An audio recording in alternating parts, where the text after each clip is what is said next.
I mean, it's going to be meeting with the attorney now. Like we said, it will be the secretary to help with that. I mean, I don't know if we should either of us should drive it now. She's dead. Like, I need to be with her right now. Oh my God, my no! No! Advocacy order 1, 2, in the car. She's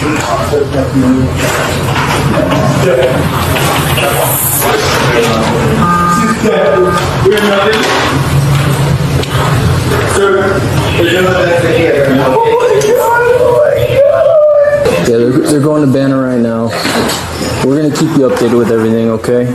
We just need to stand by with you right now, alright? Is that your wife out there? Yes. Okay. We're going to make sure she gets down there, okay? Alright, we have officers escorting her down there. If we need to, we will drive her down there, and we'll make the same accommodations for you, alright? We'll keep you updated with everything they have, though.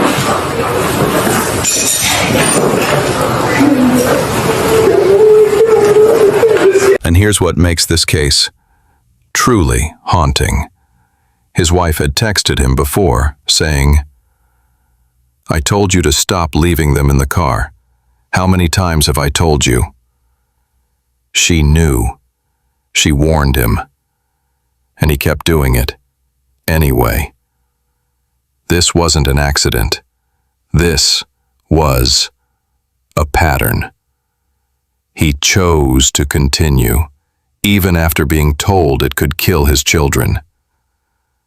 Christopher Scholtes was playing video games and searching for pornography, while his 2-year-old daughter, Parker, died in a scorching hot car, just feet away. But what detectives uncovered goes far deeper than one tragic day. Today, we're diving into 3 critical parts that make this case unforgettable. First, the digital forensics and investigative techniques that exposed exactly what Christopher was doing, minute by minute. Second, the psychology behind a father who could put gaming over his child's life. And third, the legal battle that went from rejecting a 10-year plea deal to accepting 20 to 30 years with no early release. But before we go further, we need to remember who this case is really about. Parker Scholtes, 2 years old, a little girl who loved playing outside, who trusted her father completely, and who died alone in unimaginable pain. This isn't just about Christopher's crimes. This is about seeking justice for Parker and making sure her story is never forgotten. Before we jump deeper into this investigation, I need your help with something critical. This case isn't just another true crime story. It's a warning system. Hit that like button and subscribe so YouTube pushes these investigations to people who need to see the warning signs. Drop your city and viewing time in the comments. When I know when you're watching, I can publish these cases at peak times, meaning more eyes on dangerous patterns, more potential lives protected. Every share of this video could reach someone who recognizes these red flags in their own community. Every view helps the algorithm show this to parents, teachers, caregivers who need this information. If these investigations have helped you understand dangerous patterns or given you tools to protect children, consider leaving a super thanks.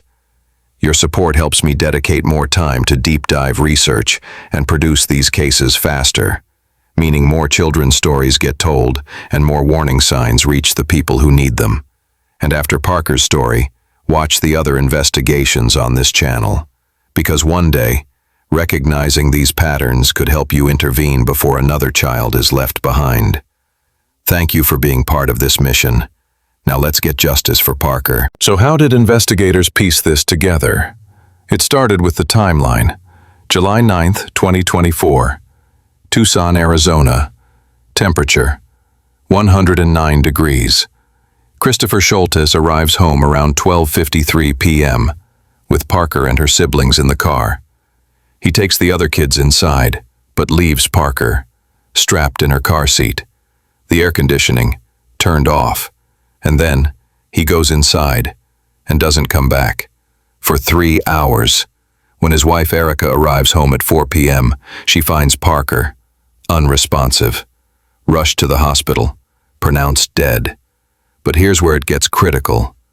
Police body camera footage captured Christopher's own words. He admitted he was distracted by video games and putting away groceries. This isn't speculation. This is his confession, caught on camera, in his own voice. But detectives didn't stop there. They went deeper. They obtained device activity logs from Christopher's phone and computer. And what they found was damning. During the exact time frame that Parker was dying in that car, Christopher was actively playing video games and searching for pornography. This wasn't passive forgetting.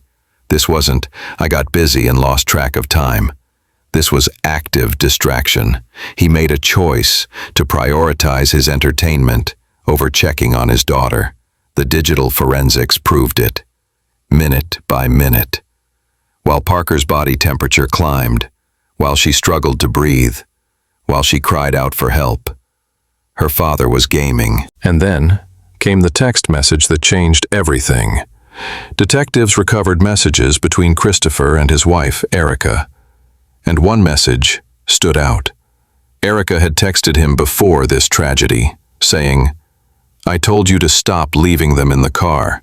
How many times have I told you?" Read that again. How many times have I told you? This wasn't the first time. This wasn't a one-time mistake. Erica knew her husband had a pattern of leaving their children in cars. She had warned him, and he kept doing it anyway. That single text message transformed this case from a tragic accident to an established pattern of criminal neglect. But the pattern went even deeper. Investigators interviewed the other Scholtes children, and they confirmed their father regularly left them in cars. This was normal behavior in that household. Then detectives uncovered something even more disturbing: an 11-year history of child abuse complaints against Christopher Scholtes, allegations of alcoholism and substance abuse, reports of emotional abuse, including calling one of his own children a mistake. This wasn't just about one hot day. This was about a father with a documented history of neglect who ignored every warning, every complaint, every chance to change until a 2-year-old girl paid the ultimate price. Now let's talk about the psychology, because this is where things get really disturbing. There's a condition called forgotten baby syndrome.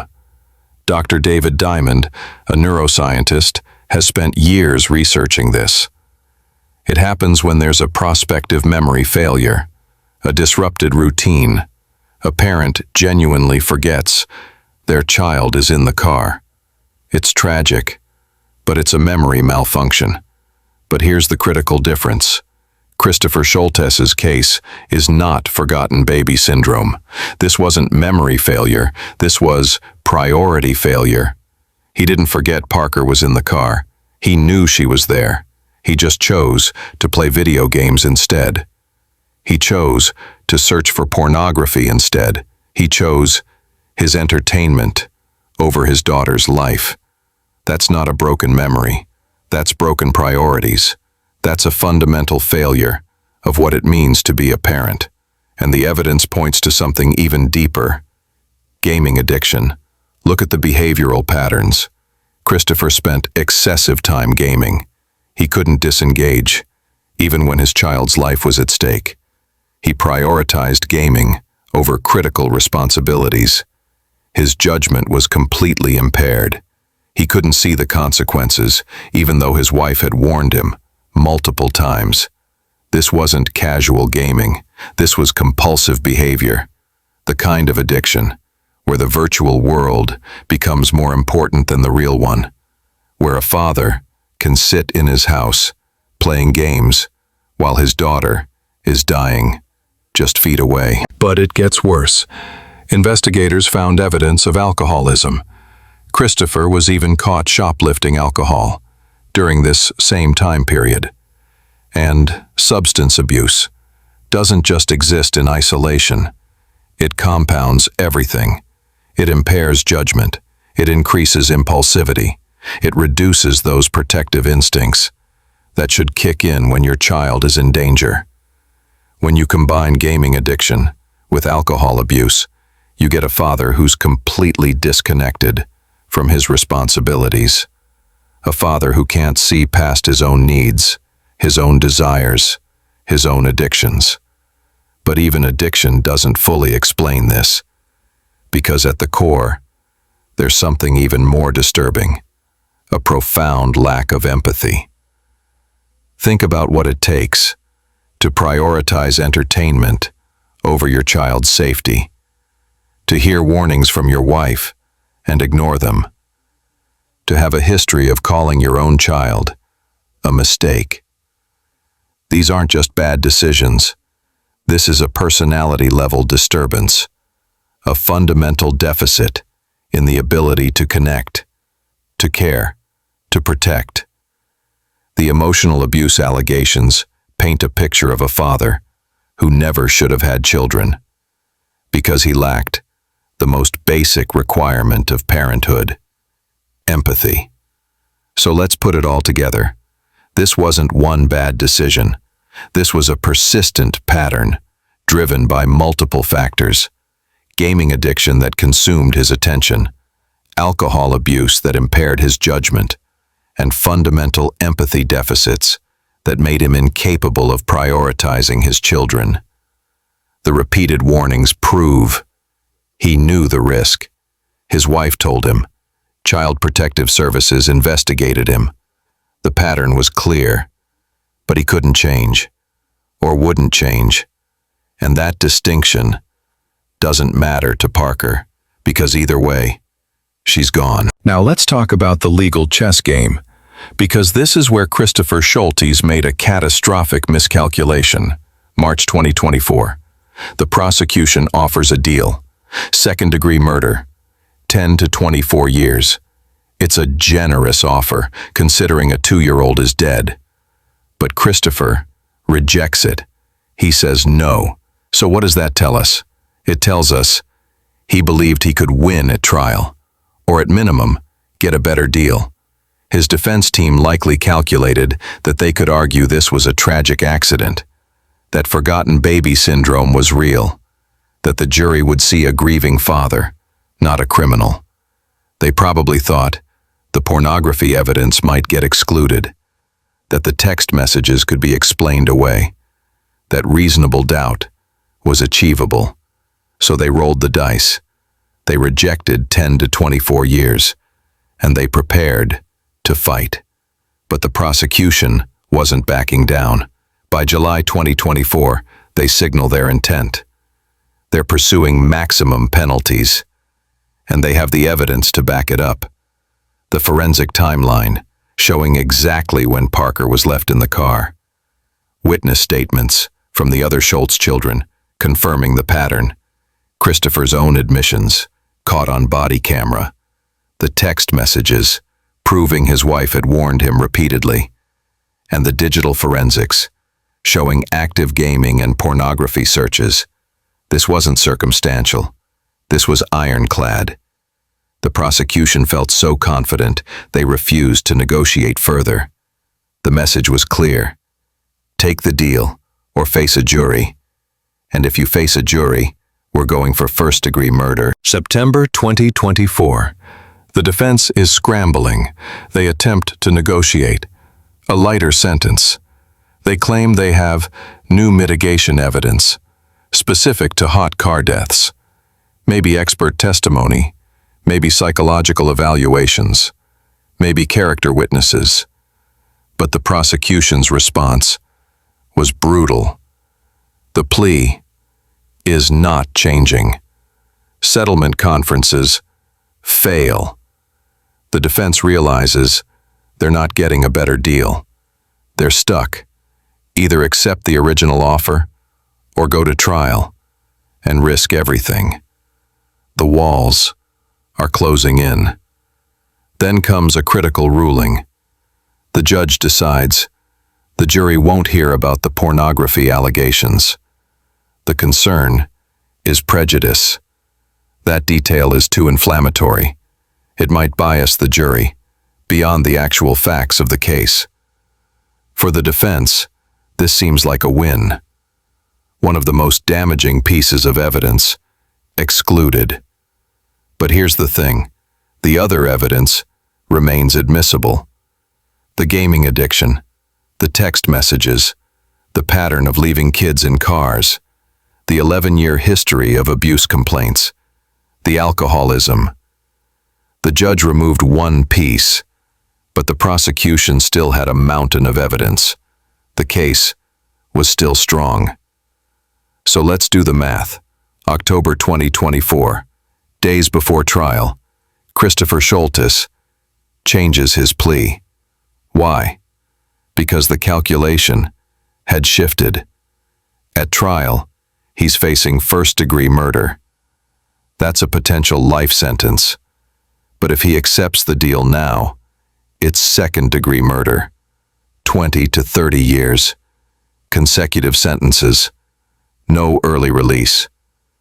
Compare that to the deal he rejected in March. 10 to 24 years. He gambled, and he lost. His position weakened. The evidence mounted. The prosecution wouldn't budge. And suddenly, 20 to 30 years looked better than life. So he folded. He accepted the worst deal. Because the alternative was even worse. But let's not forget who this is really about. Parker Scholtes, 2 years old. She loved playing outside. She loved her siblings. She trusted her father to keep her safe. She had her whole life ahead of her. And she died in agony in a hot car while her father played video games. Think about that. While Parker was crying out, while her body temperature was rising, while she was struggling to breathe, Christopher Scholtes was sitting in an air-conditioned house, playing video games. She cried out for help, and no one came. Christopher Scholtes will spend decades in prison, 20 to 30 years. But Parker doesn't get decades. She doesn't get to grow up. She doesn't get to go to kindergarten. She doesn't get to learn to ride a bike. She doesn't get to make friends. She doesn't get to graduate. She doesn't get to fall in love. She doesn't get to have children of her own. She doesn't get anything because her father chose a video game over her life. This case is about accountability. It's about protecting the most vulnerable among us.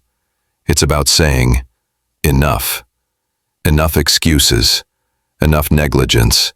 Enough children dying because adults can't be bothered to do their job. If you believe in justice for children like Parker, if you believe these cases need to be exposed and examined, subscribe to this channel. Hit that notification bell, because we're not stopping. We're going to keep investigating. We're going to keep exposing. We're going to keep fighting for every child who can't fight for themselves. Parker deserved better, and we owe it to her to make sure her story is never forgotten.